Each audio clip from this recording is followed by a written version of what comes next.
What's happening, y'all? Welcome inside the Fantasy Stock Exchange. Danny Bush and his day drinking alcohol preparing for the Italy game coming at you today with another episode of Dynasty Decisions. You guys have shown so much support and gratitude for Dynasty Decisions that we're having one today, we're having one tomorrow, and we're having one Sunday because we got so many DMs, so many questions, so many teams that we got to go through that we're making this a three-parter. I'm not sure if we're going to do this every single week, but if you guys keep coming with the questions and keep coming with the support, then we might not have a choice but to make this a weekend series itself. So if you guys enjoy this video at any point, as always, like, comment, subscribe.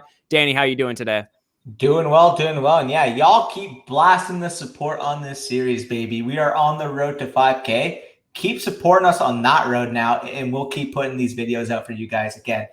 This is the fan favorite, man. You guys love us looking at your leagues, giving you that individualistic touch in what you should be doing to improve. So I'm fired up. I'm ready. As you mentioned, Italy at 3 o'clock. It's currently 2:45 when we're recording, so I'm going to have my monitor on my left kind of playing the game as we're recording. But if you notice I'm looking left, you're going to notice that. But anyways, ready to get into the first team. But before we do that, as always, gonna hit the intro.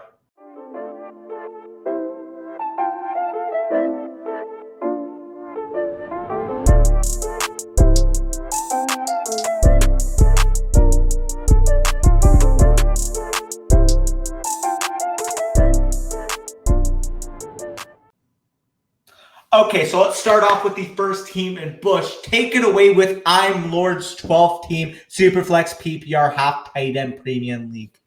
Right. And Imlorde, I'm sorry we didn't get to you last week. I actually had this question last week and I forgot about it, to be honest. So we got you covered the first episode, the first person that we're going to be covering today. So you guys can see his team on the screen there. As Danny mentioned, it's a 12-team Superflex PPR with a half point extra, so 1.5 tight end premium.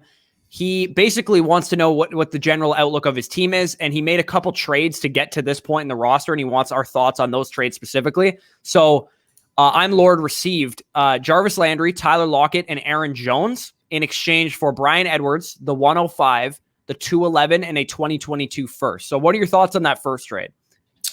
It's very interesting when you think about it. When you're talking about comparative value, I'm assuming, again, this is Superflex League, so that 105, you're probably looking at a Jamar Chase, a Travis Etienne type. I would say that's probably on par with value in terms of where you'd be selecting Aaron Jones in the startup. So I'd say 105 for Aaron Jones is probably a wash. Obviously, if you're a contender, you'd probably prefer Jones getting that top 12 running back for this year. And then when you're looking at it, Landry and Lockett for Edwards, the 211 and a 2022 first. If that 2022 first is late, you could probably convince me of that as being a contender, but I would say that's probably decently fair value. I'd probably lean the rebuilding side here. But again, if you're a contender and you're getting those win now pieces, Landry can give you wide receiver 3 production, Lockett probably wide receiver 2. And obviously Aaron Jones, especially if Aaron Rodgers there, has top 5 to 7 type of upside. So I think this is a pretty fair rebuilder versus a contender type of deal. Right. And when you look at Lockett, everybody's going to talk about, oh, he got all of his production in 3 games or whatever, right? It's like the most lazy analysis on the internet right now. But the problem with that is that Tyler Lockett prior to this year had been a very consistent wide receiver 2 option. So there's a good chance that next year, I mean, they drafted a wide receiver in the 2nd round. They were reluctant to bring back their running back in free agency. It took them a while to do that. There's a chance that they are a little bit more of a pass-heavy team. And Tyler Lockett could have a safer floor than people are giving him credit for. I think everyone's just fed up with what happened last year, where by the back end of the season, Tyler Lockett was a guy that you were benching week in and week out because you just couldn't trust him in your lineup. And I think that was more to do with the Seahawks offense in general, not necessarily Tyler Lockett. So if the Seahawks can figure things out, this trade could definitely work out in your favor. But I do agree with Danny. I think I would take the rebuilding side, but again, your team is pretty good. When you look at your team, you got Cam Akers, Joe Burrow, Justin Herbert, T. Higgins. Now you have Tyler Lockett, Dallas Goedert. This team is pretty solid. I wouldn't say it's like the best team in your league, I would imagine, but it's probably a top 5 team, I would imagine. So you're probably looking at a situation that you can compete this year, and I'm never going to fault anybody for trying to win. Yeah, no, absolutely. And while I think this one you may have probably lost a little bit on value, but I do think it's pretty fair overall. I really like the second one for you. When you're actually comparing Goddard versus Hunter Henry in the 203, when you're looking at the 203, we're probably talking about just outside the Elijah Moore range, probably Terrace Marshall type. So we're looking at Terrace Marshall and Hunter Henry for the most part for Dallas Goedert. Again, if you need a tight end, I do think Dallas Goedert is firmly entrenched in that top 8 or so in Dynasty. Again, this is a 25-year-old player who showed last year that when he's on his game, he can operate as one of those alpha set it and forget it type tight ends. So I think this is very appropriate value, especially for a team that wants to make a push to make those playoffs and potentially compete. Right. And this is a tight end premium too, right? And Dallas Goedert, I would say maybe you want to take some of these younger, more exciting tight ends over Dallas Goedert, at face value. But in a tight end premium format, I don't think anybody can deny the fact that Dallas Goedert should be among the top 3 to 5 tight ends in the league in receptions and targets this year because, his only competition for targets really is Devontae Smith. He doesn't I don't really believe in Jalen Reagor. I know you don't really believe in Jalen Reagor. So the fact that he's the number 1 or number 2 target in his offense is not something you can say about even Noah Fant or some of the other guys that are going around his range, right? Because Noah Fant has to compete with Jerry Jeudy and Cortland Sutton in a tight end premium format. Goddard's probably more valuable from that perspective, given the reception upside that he's going to see. And then general thoughts on his team. We'll keep this a little bit brief. The only question, Mark, I have about your team is your QB3 slot, because outside of Justin Herbert and Joe Burrow, and both of those guys are top, 10 to 8 dynasty quarterbacks, you have nobody behind them, right? If any of these guys get injured, you have Dwayne Haskins and Gardner Minshew, both of whom will not be starting games most likely in this year unless Trevor Lawrence or Big Ben get hurt. And even in that case, I think Mason Rudolph probably starts over Dwayne Haskins. So I would try and acquire another quarterback, but the problem is now you don't have a first round pick, right? Because you traded it away in the Aaron Jones trade. It makes it a little risky from that perspective. So in order for you to win this year, you're probably going to need to make sure that your quarterbacks stay healthy, which is obviously something that you don't really have control over. Yep, absolutely. So overall, I do think you got a solid team, but that quarterback 3 could prove to bite you in the bum this year. Anyways, I feel like you want to move on to the next deal, and that's going to be TBBucs. Yep. Yeah. And he's got a trade that he proposed, and this one's an interesting trade, right? Because you could cut this a couple ways. I think when you look at rebuilder versus contender, this is exactly the type of trade you want to be looking at, right? And TBBucs, he didn't send me his team. He just sent me the trade. So I'm assuming he's more of a rebuilding type of team because the assets that he acquired are more rebuilding type of assets. And the ones he gave up are players in their primes or older players. So he gave up Aaron Rodgers, Julio Jones, and Austin Eckler. And he received Baker Mayfield, Antonio Gibson, KJ Hamler, and a 2022 second. And when I break this deal down, the way I look at this is Eckler and Julio are probably equivalent to Gibson in value for me. And again, we're higher on Gibson than most people. So maybe you don't see it that way, but the way I view Gibson, that is how I view the value there. Maybe you could include that second round pick just to even it out a little bit more. And then Baker Mayfield and KJ Hamler, if you're a rebuilding team, a young quarterback like Baker Mayfield versus an Aaron Rodgers who's already threatened to retire if he gets traded to a bad team or something like that, there's that underlying risk plus the fact that he's an older quarterback. I like this deal for you. Although if I was the contender, I like this deal for him as well.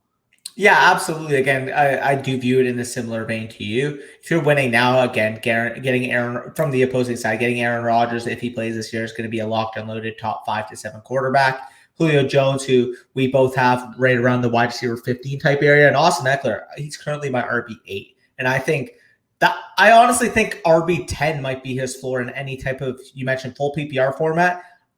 RB8 might be his floor in full PPR in all honesty, but from a rebuilder versus contender side, I do think this is a very fair deal. Again, you mentioned you're getting that 2022 second, decent class there. KJ Hamler could provide decent upside as a wide receiver 3 on that team. And Baker Mayfield for Aaron Rodgers, probably a fair swap when you consider that Aaron Rodgers got the higher peak this next few years, while Baker Mayfield is 25, looking at a long-term extension within the next year. So I do overall think, again, you mentioned rebuilder versus contender. I think it's fair both ways. You can make arguments both ways on who might have won the deal.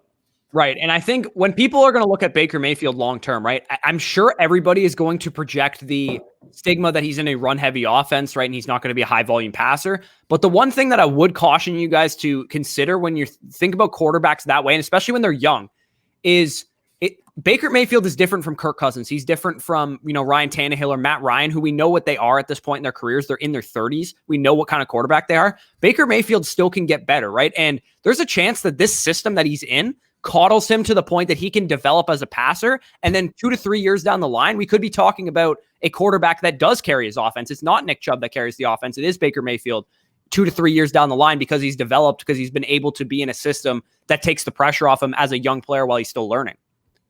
Yep, absolutely. So any final thoughts you have on this deal? Can we move on to Braunie? No, we can move on to Braunie, and he sent his team as well. So a 12-team Superflex PPR. You guys can see the team on the screen there, and you can see all his picks. He's got 2 firsts next year and 2 thirds, and then all of his picks in 2023 and 2024. His big question is, what should he do at tight end? And his other question is, when should he look to sell A-Rob or Godwin? So for tight end, I actually don't mind the position that you're in because you have some win now tight ends that you can use this year. And you also have some youth in Hunter Long, who I really believe in.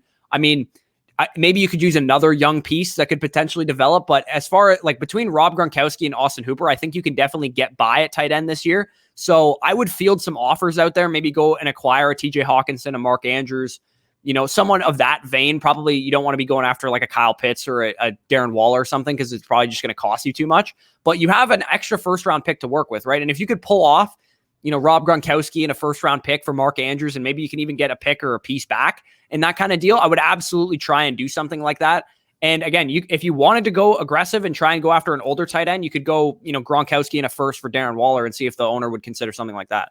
Yeah, absolutely. Again, I would even probably be willing to throw 2 firsts in that deal, considering that, again, looking at your team, Hurts, Carr, Lance, I think that's a fine quarterback trio that you got there. Akers, Swift, Montgomery, A-Rob, Godwin, Boyd. I do think you have a team that could probably at least contend. Getting that elite tight end probably would take your team over the top, probably get into the top 4 range of your league. And if you're willing to contend, again, you have the assets in the future where if anything goes wrong, guess what? You can recoup assets during the season. So overall, again, if you could offer Gronk and 2 firsts would probably be the price for a Waller.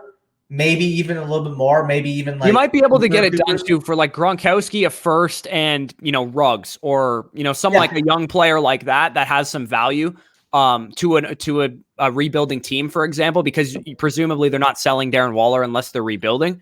So I think a move like that would definitely serve you well. And again, you could even go after one of those second tier guys. You could go after Pitts if the Pitts owner doesn't know what he has. You could go after Hawkinson. You could go after Andrews or even Fant or Goddard or something like that. If you want that like solidified tight end option, just because your team, like I said, your team is pretty good. And the second part of your question is, would you sell Allen Robinson or Chris Godwin? And the only way, and Robinson is the one I would sell. I would not sell Godwin probably at any point because the guy's still 25 years old. Yeah, he's only on the Bucs, presumably for sure for this year. But in my opinion, as a Buccaneers fan, he's not going anywhere because I think Antonio Brown is gone after this year and probably Gronkowski as well. And they're going to want to retain Chris Godwin for that future, succession plan post Tom Brady. If it's Kyle Trask, who the hell knows? But Chris Godwin is a guy I wouldn't be looking to sell, especially not right now or during the season, because I think his value is only going to appreciate the more he gets either a long-term contract or he hits free agency. With Allen Robinson, we're looking at a guy that is going to be highly targeted, right? He's going to be very valuable in season. So if you're not doing well this season, let's say Hurts got injured or something like that, Lance hasn't started yet, maybe your QB situation isn't great and you're not able to, win enough games early in the season, then I would look to sell a guy like Allen Robinson, acquire some more draft capital and maybe a young receiver. If someone's willing to give you T. Higgins and a first round pick for Allen Robinson because they're contending, or even somebody a little bit less than that, Jerry Jeudy in a first round. Devonta Smith potentially, like someone like that, again, like you're mentioning in that range. Allen Robinson's probably around a 4th, 5th round startup pick. Any receiver in like that 7th, 8th round type of area, plus the first would probably be able to get it done. So overall, that would be the type of deal I would move. Heck, as much as I love Godwin, if someone offered me right now Devonta Smith in the first for Godwin, I would take that. I would take that. I would. I believe too much in Godwin. I believe in too much of what I saw. I think people are forgetting that Chris Godwin was AJ Brown before AJ Brown. Like this guy's a freaking stud. I think people just forget because he had some very unfortunate injury luck. He's kind of the B+ version of Michael Thomas right now. I think people are realizing now that Michael Thomas is undervalued, but they're not realizing it with Godwin. So he's a guy that I absolutely would not be selling until people realize how valuable the guy is. Yeah, that's fair too. Again, like I've always been of the case that I'm a little bit lesser on value for wide receivers. I just think that they're more replaceable. So if I can get a guy in Devonta Smith who I think has top 15 potential, in my opinion. And he has Jalen Hurts as well, too. Yeah, so again, that would be a type of deal I personally would look for. Again, you could probably even get even more, like Devonta Smith at first and maybe a young piece, like talking about Damian Harris type. Something like that. Yeah, that's about what I was thinking. So if you could do that type of deal, that's probably where I'd be looking at. But yeah, I think you're in a really good spot here and you got a lot of roster flexibility with your current squad. So anyways, that being said, anything else you have on Braunie, or can we move on to Matteo Issis? Yeah, we can move on to Matteo's team, and you guys can see his team on the screen there. He's got all 4 picks, in 2022, an additional 4th. He's pretty much got all of his draft picks plus some mid-rounders. He said he took this over as an orphan team this past year, and minus David Montgomery, I guess he traded him or something like that. Apparently, this team won the championship, and it kind of makes sense why, because he has a lot of pieces that were league-winning type of options towards the back end of the season, like James Robinson and like David Montgomery and like Calvin Ridley and Stephon Diggs. Like, these guys performed when it mattered most. So that's probably why they won the championship, not necessarily because they were the best team.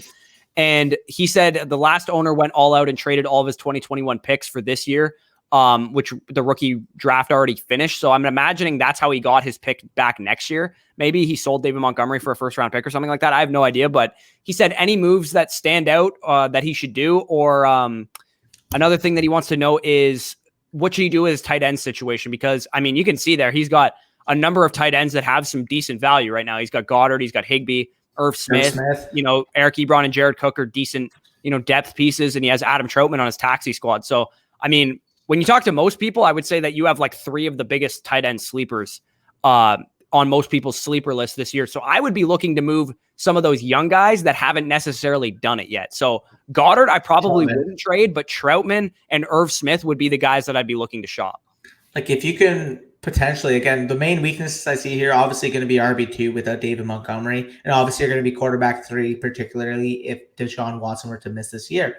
The way I'm kind of looking at that on how you can fill that is if you can offer a pick and let's just say one of those tight ends. Let's say a pick and Irv Smith gets you a decent starting quarterback, gets you, let's say Irv Smith in the second gets you Mac Jones. I would do something like that if you could potentially do that.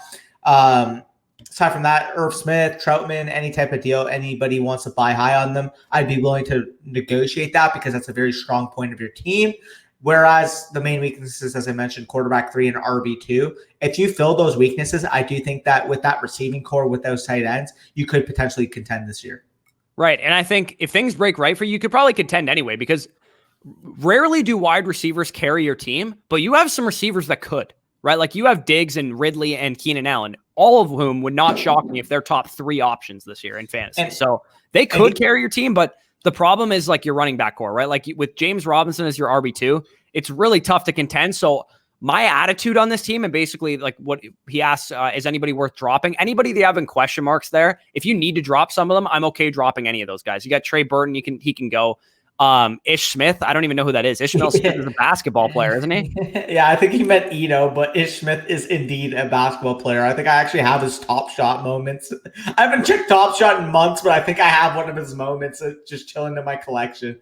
Right. So if you need to drop a couple guys, yeah, Duke Johnson, Edo Smith, if that's who that is, Todd Gurley, Trey Burton, go ahead, drop them, or throw Todd Gurley in as a throw-in for a trade and see if anybody thinks he's any good. Put him on the trade block. Yeah, see if anyone will give you a third-round pick for Todd Gurley. But anyway, the way I'd be approaching this team if I were you is I would see what happens this year, basically. And if I get to mid-season and I'm 3-5 or I'm 3-7 or something, it's going to be tough for you to compete because you have Deshaun Watson as your QB2, right? Like he's probably not going to play at least at the beginning of this season. So what my guess is that I might be looking to retool this thing for 2022, 2023, because Deshaun Watson, I wouldn't sell him because he's going to be, back to full, strength by then. But Joe Mixon and Keenan Allen specifically are 2 guys that are going to have very high value this year, are, somewhat aging assets to have. So if you could move Joe Mixon, like let's say he gets up to just a phenomenal start, he's getting 30 touches a game, you could move Joe Mixon for 2 1s next year, right? Like you might be able to pull off something like that. And let's say even despite that, your team isn't doing that well, or you can tell that your team's going to fall apart once Joe Mixon falls off a little bit in production. At that point, you might be able to pull off something like that. So I would kind of see what happens as you approach the season, but I'd be looking to retool this for 2022 if things go south. Call me crazy, but the way the industry views Mixon, you might even be able to get 2 1s right now for him. Right. Because everybody's already assuming. Like I was watching Establish the Run podcast, and Adam Leviton was on the clock in a best ball draft, and he looked at, I'm no chance I'm taking Ezekiel Elliott, yada, yada, yada. And then 3 picks later, he's like, ooh, Joe Mixon, I like that. And I'm like, how do you love Joe Mixon but hate Ezekiel Elliott when Ezekiel Elliott is just a better the same exact player, except he's a better version of Joe Mixon. So if the industry is viewing Joe Mixon as this top 5 potential back, 25 touch a game workhorse. Oh, Giovanni Bernard left, even though, he was second in the league in opportunity share just last year. So what are we really expecting from that? By all means, try to see what you can fetch for him. But yeah, like people keep talking about how undervalued Joe Mixon is until he's not undervalued. Like it happens every year. Yeah, pretty much happens every single year. So yeah, if you could sell him now while the hype is really high, maybe we even into August when we see him in preseason games, get all the, all the work in preseason games or something, sell him then, because you're probably not going to win this year with the quarterback situation that you currently have without a decent QB3 and the fact that Deshaun Watson's your QB2. If you can retool this thing, align it with 2022 and 2023, you don't really have to sell. Like, I'm not saying sell Ridley or Diggs because those guys will still be very relevant by then, but 2022, your running backs, let's say you take a couple rookie running backs next year in the draft, or you acquire a young running back in a trade with one of your first round picks, then you can align your team to compete in 2022, 2023, because I think it's going to be tough for you to compete this year unless like ETN gets hurt and James Robinson's a workhorse again. Yep, absolutely. So any closing thoughts you have on this team, or should we move on to TomJonHen? No, let's move on to TomJonHen's team. And he was the guy who sent us the trade last week that was the rebuilding side versus the contending side, and his league was super mad and wanted to veto it. We both agreed that the side they wanted to veto was actually the side that we preferred. They were on the side of the contender, and we were like, no, the contender got fleeced, basically. So TomJonHen conducted a trade of his own, basically. He said he's the defending champ. You guys can see his team on the screen there. And he had the 101, the 103, and the 106 in this year's rookie draft. So I don't know how the hell you pulled that off. The fact that you won the championship and had 3 1s, 2 of them in the top 3 is beyond me, but sounds like you're running roughshod on this league. He said, with my roster, was it the correct move to take Jamar Chase at 101, or should he have taken Najee Harris? And he said he made this trade before he made this pick before the trade that I'm going to talk about in a second, where he went out and acquired a wide receiver. So he was really struggling at wide receiver, at least wide receiver 2 behind Diggs at the time. Honestly, man, like, while Najee Harris is my 101, like, I think Jamar Chase is perfectly fine in that tier. Like, there are people that actually prefer Jamar Chase straight up over Najee Harris. Again, if you feel like Jamar Chase is your guy, he's going to be a bona fide wide receiver 1. He's going to turn into the next Devontae Adams, let's say. By all means, take him there. So overall, I don't think it's a mistake at 101. If that's your guy, go ahead and take him. I personally do believe they're probably in that similar tier. So if you want to go and lean that receiver, I'm fine with it. I personally would have gone with the running back, but I'm not going to hate on it too much.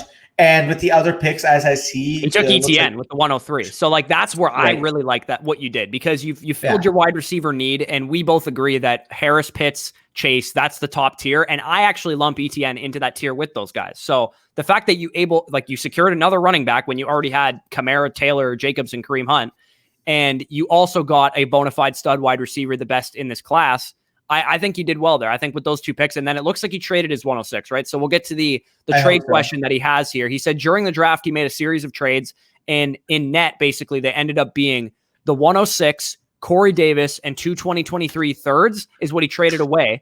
And he got Allen Robinson, the 304, and a 2023 first. I love this move. 106 for Allen Robinson is probably slightly Allen Robinson, if not probably a net neutral move. I think let's just say 106 for Allen Robinson, swap it. And it was Devontae Smith. So that's who was the 106 that ended up being. So I'd probably slightly prefer Allen Robinson there. So you like either way, you probably gained a little bit of value, but for simplicity's sake, let's say those are even trades. You traded Corey Davis in 2 thirds for the 304 and a first. The 304 was Mac Jones, and it's a 1 quarterback league, so Mac Jones doesn't have as much value, but the fact that you got like Mac Jones in a 1 quarterback league should not be available at the 304. He should be a 2nd round pick, in my opinion. So yeah, probably the fact that you got some value with that pick as well, just phenomenal moves, right? And 2023 first, look at his draft picks. You see, he's got 4 2022 first and 3 2023 first on his team, right? And he has a winnable, like he's got an elite team right now. So you are set up for a dynasty, quite frankly. Yeah. Absolutely. I mean, kudos to you. You're really setting the tone on your league right now. Well done. I mean, that move is phenomenal, and moves like that is how you get into the position you are, where your trio currently is. You have Jamar Chase and Chase Claypool and Jerry Jeudy and DJ Chark filling out your wide receivers 4 to 7 for redraft. Yeah. Like that, and then the running backs, Alvin Kamara, Jonathan Taylor. TJ Hawkinson's his second tier tight end. Like you're really setting the tone on your league there. So overall, very smart trade. I think you netted a very good return on investment, and I think we can move on to the next team because you clearly have a good head on your shoulders right now. Yep, exactly. So we're going to talk about the Juice 62503's team. It is a 10-team Superflex half PPR Dynasty league, and he's basically looking at his team. He's seeing the fact that his team is very young, right? You can see he's got a lot of young talent, Trevor Lawrence, and some of his receivers, Jamar Chase, Devontae Smith, Laviska Shenault. He's got a lot of young players on his team. He says that he assumes he will not contend this year, right? This is a 10-team league. His running backs are not good enough to contend, quite frankly. It's a fair assessment of his team. And how many years away do we think his team really is from contending? And I want to get your thoughts on this first because I have a very clear answer in my mind. Well, this is a team. First of all, it's a 10-man league. This is a team with that running back core. I'm selling Kelsey. I'm selling Woods. I'm selling Gaskin. I'm selling Mostert. I'm selling any pieces with very good short-term value. You don't do it going into the season. You do it during the season when people realize how much of an advantage they are at. And you collect this 2022, 2023, 2024 class. I think our answers are probably going to be similar because I view this as a 2023 team. I actually would have said 2022. That's because right. I think what you can do is sell Kelsey for sure. Like, because Kelsey will net you a first in season easily. Like, I think that's just a no-brainer. He'll net you more than one first in the season. So you should be able to fill out your running back core in the 2022 class. But if you really wanted to, go for gold, go for Bijan Robinson or some of these guys that are supposed to be really good in the 2023 class, you could definitely just acquire assets in both of those. You have some absolutely foundational wide receivers on your team, like AJ Brown, like Jamar Chase, like Devontae Smith. Like, these guys are going to be valuable in 2023 and probably in their primes producing like, Devontae Adams level, Stephon Diggs level right now. So I absolutely would realize that you have a young team, right? Sell some of your older assets, Travis Kelce, Ryan Fitzpatrick, even you might be able to get a decent net for him in season in a super flex league. Robert Woods, again, another older asset. You could potentially move a guy like Myles Gaskin or Raheem Mostert, who they probably won't net you a whole lot, but they're short-term guys that are probably not going to help you in the future. So it's probably just worth it to move those guys at this point and see what you got in your young guys. See what Michael Carter can be. See what AJ Dillon can be. See what some of these younger dudes, Elijah Mitchell, Ramondre Stevenson. If any of them can turn into an RB2 for you, then you're in fantastic shape.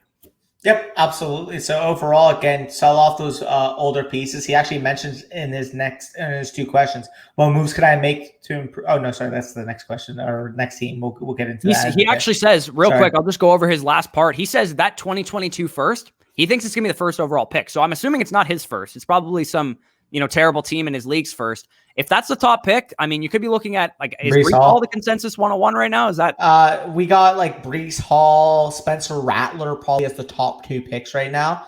It's a super flex. All right, so either of those would be huge additions to your team. So overall, you're in a very good spot there. And if you can keep acquiring and really dominate that class, really set the tone on the 2022-2023 class, just get a bunch of boatload of draft picks for those in-season trade sales. Mention Kelsey, mention Woods, mention guys like that. It's funny enough that his next question actually goes directly with what we've been saying all time. And sorry, Italy just scored, but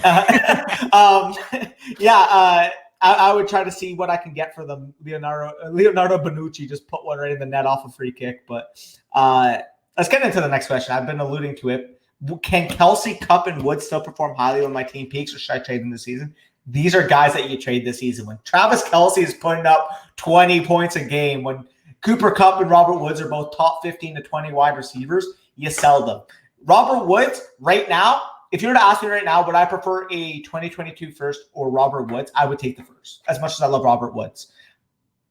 However, if you're in season, you're getting at least a first and a second for Robert Woods if he's giving you top 20 production. Talk about value discrepancy right now. You're going to get so much for him comparatively to what you'd be able to get right now. So wait during the season, sell these guys at value, and boom, Bob's your uncle. You're set for the future.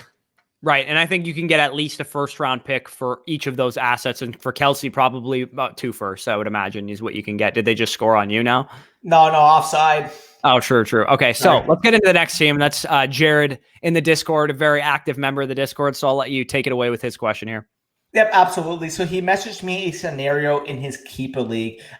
He has Thielen in the 4th he could keep, or Montgomery in the 5th, and then diversify his picks between the 2nd and 3rd instead of forcing on all wide receiver.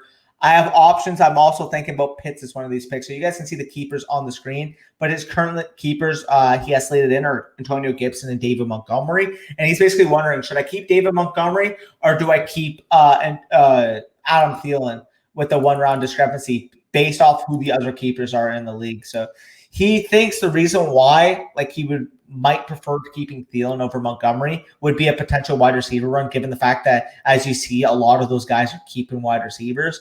But even if, man, like, I have Montgomery straight up over Thielen, I'm not going to take a value dip just over potentially covering need. That's how I kind of view it. My goal here is, even if you have to hammer a bunch of wide receiver 2-3s to fill out your need, guess what? You have Gibson and David Montgomery to really hold over your running back position. Right. And I mean, Jared, you're an active member in the fantasy community in our Discord. You're going to make trades, man. Like, you like, just keep the better player. Like, if you need a wide receiver after the draft is over and you want to trade David Montgomery for a wide receiver, you're probably going to get a better receiver than Thielen.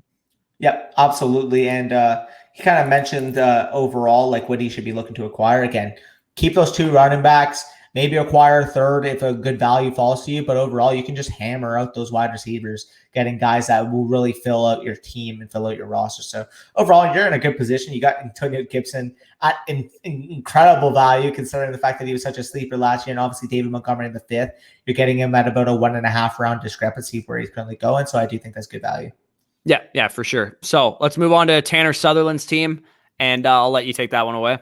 Yep, so you guys can currently see on the team on the screen, but it's a 12-team, 1-quarterback league, and his quarterbacks are currently Josh Allen, Jameis Winston, and Jared Goff. Running backs, the main ones we got to focus on are Jonathan Taylor, Damian Harris, and some fodder on the bench there. Wide receivers, McLaurin, Cooper, Juju, Cortland, Jalen Waddle, and some other guys on the bench, including Jamokobe Myers.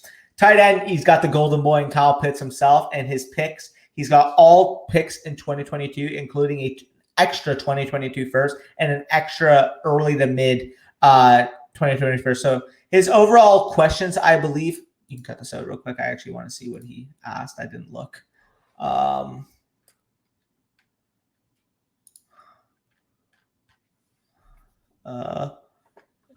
Would love some advice on what to do. I know it looks like it's just what we should do here. Okay, 1 second. Okay. Sorry about that. Okay. All right. And he's looking like it's looking like he just wants some general advice on what we should do or what he should do with this roster. And in general, the way I'm looking at it, clearly the strong point of your team is going to be that wide receiver core. I mean, Terry McLaurin and Amari Cooper are both league winners in our opinion. Juju Smith-Schuster, Cortland Sutton, Jalen Waddle, you have a really strong core there. Overall, the way I'm looking at this team, the only move I'd probably suggest is kind of see what you can get with Juju Smith-Schuster.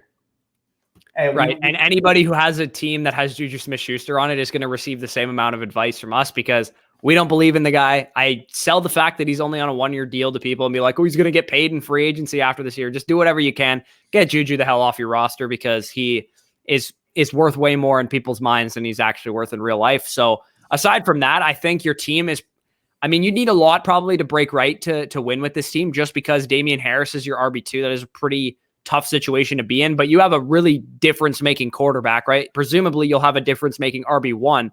2 guys that I think can absolutely be difference-making wide receivers in Terry McLaurin and Amari Cooper, and a guy that I could absolutely think could be a difference-making tight end. So I would just kind of see what happens this year, honestly. I wouldn't force anything. I wouldn't try and, sell your aging assets right now. If we get to the midpoint of the season, you're, 3-5, 3-6 or something like that, and you wanted to make a trade to sell Juju Smith-Schuster, maybe he's performing better than I think he will, or if you want to sell some of these other pieces, maybe Jonnu Smith is performing well for the Patriots, or Jalen Waddle's looking like he's going to be a stud, and you can sell him really high from his rookie season or something like that. You could make some moves at that point, but from your current position, I would just see what happens. I probably wouldn't force anything. Yeah, absolutely. Again, you have that extra first in 2022. The way I'm kind of looking at this, especially in a 1-quarterback league, is just kind of see what happens. Again, if you notice at midseason, oh shit, this team's underperforming, then maybe you could sell some of those wide receivers. Say Cortland Sutton's performing as a top 15 wide receiver and you want to sell him for 2 firsts, try to do something like that. Amari Cooper and Terry McLaurin are probably the main holds I would keep on this roster in addition to Jalen Waddle, given the longevity, given the fact that I do believe they offer elite upside. But aside from that, again, this is a team that you have a lot of roster flexibility. It's probably, again, not a top 4 overall team in your league, but it's probably residing in that 5 to 7 range. And if you can, again, add that ammo in the 2022 draft, as you mentioned, I do think by 2022, if you make the right picks, you could probably turn this into a contender. Let's say an Isaiah Spiller lands in a nice spot. You want to take him in the first. Breece Hall, we mentioned in the previous team. Guys like that, really mostly running backs. It's a pretty strong running back class next year. And given the landing spots, you could be able to really bolster this team with those 2 picks. So, right. And I think one guy that I would consider targeting, because it looks like your window is 2022. Javonte Williams. Yeah, literally. You took the words right out of my mouth. That extra 2022 first that you have, or your own 2022 first, sell one of them for Javonte Williams midseason if Melvin Gordon's like holding the starting job, because Javonte Williams is only going to go up in value. Think about last year. You have Jonathan Taylor on your team. What would you have sold Jonathan Taylor for before his breakout, right? Like probably not that much, right? What would you have sold Cam Akers for before his breakout? What would you have sold, even J.K. Dobbins or DeAndre Swift? Like those guys were underperforming, and that is all people are going to think about, right? They're not going to be able to see the long-term view. They're not going to be able to see the fact that Javonte Williams is going to be the only running back on the roster to like a year from now. So if the Javonte Williams owner is frustrated, they're losing games, and Melvin Gordon's taking way too much of the snaps, shoot a 2022 first at them, your own or that extra one that you have, and see if you can steal a potential RB1 from them. Yep, absolutely agree. And we're both very high on Javonte Williams. We think by 2022, he's going to establish himself as a top 12 to 14 back at minimum. And if that's the price, a 2022 first, if he's underperforming to start the year, you're absolutely going to take that. So, I thought Italy just got a pen. Sorry. Any other closing advice that you'd have for this team? Nope. All right, we can head on to the next team. That's going to be SpencerJon's team. So you guys can see the team on the screen. It's a single quarterback league, half-point PPR, 2 flexes, and it's a 10-team league. Quarterbacks, Herbert and Tannehill. Running backs, you got CH, Dobbins, Sanders, and Harris, a very youthful team there. Wide receivers, Godwin, Woods, Jamar Chase, Elijah Moore, DJ Chark, etc. And then at tight end, you got Hawkinson at Goddard. And he's got all of his picks as well with this team. So overall, although it's a 10-team league, I think this is a very solidly built team. You got strength in all positions. Tight end and quarterback as the onesies are also very strong. So his 2 questions that he has mainly here are, what moves can I make to improve this roster since it's pretty young? And the second question, should I look to trade Robert Woods for some younger talent? And what should I target? So I do believe these questions actually attack different sides of how you want to build this team. Obviously, again, if you want to improve this roster since it's pretty young, you're probably going to be acquiring older veterans. And if you want to sell Robert Woods, that's probably meaning you want to make this more of a 2022 contender. So the first thing you got to ask yourself, which direction do I want to take this team? Do I want to go balls to the wall? Do I want to go 2021, 2022 rebuilder and maybe part with those picks for some older, more depreciating assets because you think your team's ready to compete now? Or do you want to say, listen, although I really like my team, I think this team with CDH, with Dobbins, with Herbert, with those younger guys is ready to really take this league by storm in 2022. So therefore, guys like Robert Woods, guys like really only Robert Woods in all honesty. You have Miles a very Sanders, young team. maybe. Miles Sanders, maybe. You could probably sell off. But aside from that, I think you're in a really good spot. Yeah, my piece of advice is very simple. It's nothing. Don't do anything. Just see what happens. I would go into the season, see how many games you're winning. Like Danny just mentioned, if you're not winning that many games, because this is a 10-team league, so I'm assuming everybody's team is pretty good. Miles Sanders and Robert Woods, you could probably sell them, maybe for a first-round pick to a contender. Let's say, the Miles Sanders, you have Miles Sanders on your team. He's performing like a low-end RB1, back-end or high-end RB2 type, and they lose, DeAndre Swift for the year or something, and you trade them Miles Sanders for a first-round pick. Gladly, right? You'll do something like that if you're not going to compete next year. So I would go into the season. You got 2 elite quarterbacks, in my opinion. And you could play the matchups with those guys, right? Like it's a 1 quarterback league. I wouldn't be selling either of them because I think you're just going to be playing whoever has the better matchup each week because they're both, in my view, the same type of quarterback for this season in terms of a redraft perspective. So you should be in a good spot. You have young talent everywhere. You have ceiling guys like Jamar Chase. You have ceiling guys like J.K. Dobbins. And you also have some very safe options like Chris Godwin, Robert Woods, and Justin Herbert, and TJ Hawkinson. So I think you're in a great spot. Yeah, no, absolutely. Again, this is a very flexible roster. You can make moves on the fly based off what's happening in your league. So overall, I really like it. And yeah, those two questions you have, evaluate right now where you want to be, evaluate where you're at in midseason, and make the choice which one you want to go for by that time. Don't do both because that would be very counterintuitive. Let's talk into the final team of the video, and that's going to be SSanchez. You can see the whole layout on the screen. Quarterbacks, and it is, first of all, sorry, it's a 12-team full PPR, one quarterback league. He's got Lamar Jackson as his main cog at the quarterback position. Running backs, Josh Jacobs, Javonte Williams, Myles Gaskin, and some others on that roster. Wide receivers, Adams, Cooper, Moore, Pittman, Elijah Moore, Mooney in particular. Tight ends, you got Noah Fant, Irv Smith as the main rotationals, and then your Buccaneers as his The defense. Gravediggers defense, love to see that. He really outlined it all for us, so I definitely appreciate that. So in a one quarterback league, he was able to get Javonte Williams at the 108. And Michael Carter at the 203. In a one quarterback format, there's no way he should be there. He should be gone by 105, 106 at minimum. Yeah, I definitely agree. So, and getting Mac Jones at the 311, even though it's a I think Carter at 203 is good value too. I figure usually in a one quarterback format, you got to figure Carter's going to go around the Terrace Marshalls, Elijah Moore, Trey Sermon kind of tier. And I think getting him anywhere other than a first round pick in a one quarterback format is probably good value. Yep, absolutely. So we'll basically outline the trade he made here. And so it says he traded back for Pittman. You guys can say he was in an initial package, but he's on his team. Yeah, I'd like a follow-up in terms of what you dealt for Pittman, but regardless, we'll just kind of look at these trades at face value. So looking at the trades, don't look at the roster right now because that's a little confusing on our end. He gave up Michael Pittman, Henry Ruggs, Tevin Coleman, a 2021 second, a 2022 first, and 2 third-round picks. And he got back in return Josh Jacobs, Andy Dalton, and a 2022 second. So right off the bat, let's just say for simplicity's sake, the seconds cancel each other out. So we're looking at Josh Jacobs and Andy Dalton for Pittman, Ruggs, Coleman, a first, and 2 thirds for Jacobs and Dalton. And I'm going to be honest, I think it's a little too much for Jacobs. As much as I love Josh Jacobs, I just view Pittman, Ruggs, and that first as being higher in value to where Josh Jacobs is at. Again, I think Josh Jacobs is probably worth a mid to late first round pick. We're talking about in a one quarterback league, he's probably worth about the 105 this year, 106 this year? Probably. I would say he's a little bit less than that, probably 107, 108. Yeah, probably, again, he got Javonte Williams at the 108. I would prefer Javonte Williams over Josh Jacobs if you were talking about comparative value there. So overall, I do think you paid a little bit much, but that's fine. I mean, you needed a running back. He pairs with Javonte Williams. I do think you got a pretty good nucleus there. So while I do think you overpaid a bit, I don't think it's completely atrocious. I think you do get some value back. And if Josh Jacobs, again, ends up living up to his talent, ends up living up to what we think he can be, at his ceiling, he's definitely worth this trade. So overall, although we think we lost value, it's not terrible. Talking about the other two trades, though, I really like these for you. Dallas Goedert, as much as I love him, getting Elijah Moore. Screw T.Y. Hilton, I don't care about him. But Elijah Moore, a second and a third, I'm basically looking at for Dallas Goedert. I think Elijah Moore and Dallas Goedert are probably similar in value on their own right.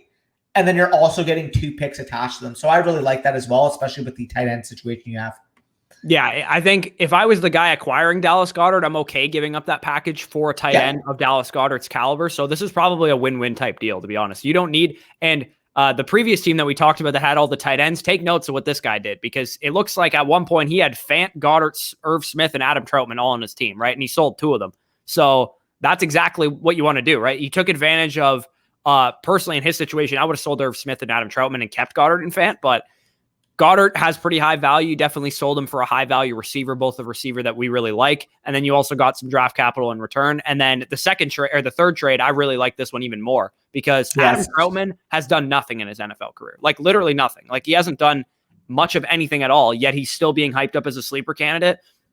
He definitely is. I understand why people are hyping him up that way, but Darnell Mooney accomplished more in his rookie season, right? And if we're going to take the 2 guys at face value, I will take Darnell Mooney very easily over Adam Troutman. And I mean, a 2024 third isn't really worth that much because it's like 3 years from now. So I would definitely take the Mooney side of that, especially given the fact that at that point, you still had 2 tight ends in Fant and Irv Smith that you definitely believed in. So I really like the Mooney side of that trade. Mooney's a guy that I really like this year, and Troutman, not so much. So I really like your side of that.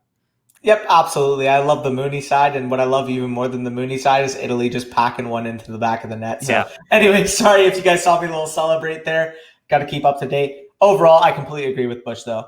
As much as I love Troutman, I think he could be a sleeper tight end candidate for this year. Darnell Mooney showed last year that he could. I think he's got potential to be an elite deep threat in this league. We saw multiple times last year. He was open down the field. They just needed adequate quarterback play to be able to deliver him the ball down the field. And guess what? Justin Fields was my quarterback too for a reason and was one of the better deep ball passers in this entire class. When he's on his game, I think he could have the potential to be an elite deep ball passer in the entire NFL. For Darnell Mooney, again, you got Allen Robinson and Cole Kmet working underneath, really opening up that deep portion of the field. For a guy like Mooney who can absolutely rip it with his speed, I absolutely love it. So, again, I think Darnell Mooney is a sleeper. I think if you told me right now he ended up finishing as a top 25 to 30 wide receiver this year, I would not be shocked at all. I mean, he could develop into that really number 2 role for Justin Fields in that offense, an offense that I think is going to be a much improved passing team, upgrading from Trubisky to Justin Fields. So overall, I like that price for Robinson's on the franchise tag too. So absolutely, if Justin Fields phenomenal, they'll probably bring back Robinson and try and win with Justin Fields. But even still, you have the potential chance that Darnell Mooney is the number 1 / they might draft a guy if Robinson leaves and he's like a 1B, 1A type situation. Yep, absolutely. So overall, any final thoughts you have on this team other than the fact that go Cowboys? You guys can see that in the background. He mentioned that in the little screenshot there. So anything else that you want to add, or should we get out here? He said, what approach should he take with this team? Okay. I would just say this is another team that I would just try and compete with right away, right? Like, I think you can do well with this team. The only problem is that your running backs might hold you back a little bit. So clearly the biggest weakness on your team is your early season running backs, right? You're going to be starting Myles Gaskin and Josh Jacobs, presumably, until Javonte Williams takes over his starting job. But if you can get by with those guys, and I think you can because you have a lot of great receiving talent, you have a quarterback that's going to probably carry your team as well, you should be able to compete this year, if things break right for you. And then again, you have draft capital next year. You have some flexibility with a young roster and some pieces that are already in their primes. If your team just absolutely face plants, you could potentially even sell a guy like Devontae Adams for a lot of value at that point. So you're in a really good position. You have a lot of flexibility with this team. I would just play it by ear, see what happens in the beginning of the season. If you're 5-2, just go for it. If you're 2-5, then maybe you consider moving some of the pieces that you have. Yep, absolutely. Again, this is a team that I do think, seeing at the midseason mark where you want to take this, again, you have a good amount of picks there as well. You can make that assumption, but overall, I think you're in a very good position. But anyways, anything else you want to wrap up on this team other than the fact that he does say go Cowboys, as I mentioned? No, we're probably pretty good on this one. So if you guys made it to this point in the video, Danny, what do you want them to comment? You said some Italian phrase before the video. If you made it this far in the video, again, you guys heard me mentioning on and off that I'm watching the Italy game. Comment down below, Forza Azzurri, because Italy's bringing it home, baby. Yeah, no one knows how to spell that. If you can't spell that, comment down below. Prayers up for Switzerland, because we just lost in penalty kicks right before this game started, or right before we started recording this. So if you guys made it to this point in the video, as always, like, comment, subscribe, check out our draft guide. You can deposit underdogfantasy.com. Deposit $10, you get $25 free to play with, and you'll get both of our draft guides. And officially, we now have a system in place that once you guys do it, we'll be notified within 1 day that you've deposited using our code, and you'll get access to our draft guide right away. Our draft guide drops less than 2 weeks from now, so it's coming up real soon. We're really excited about it. We're really excited to bring all the value that we've put into this draft guide to you guys. So peace out and enjoy your Friday. Peace out, y'all.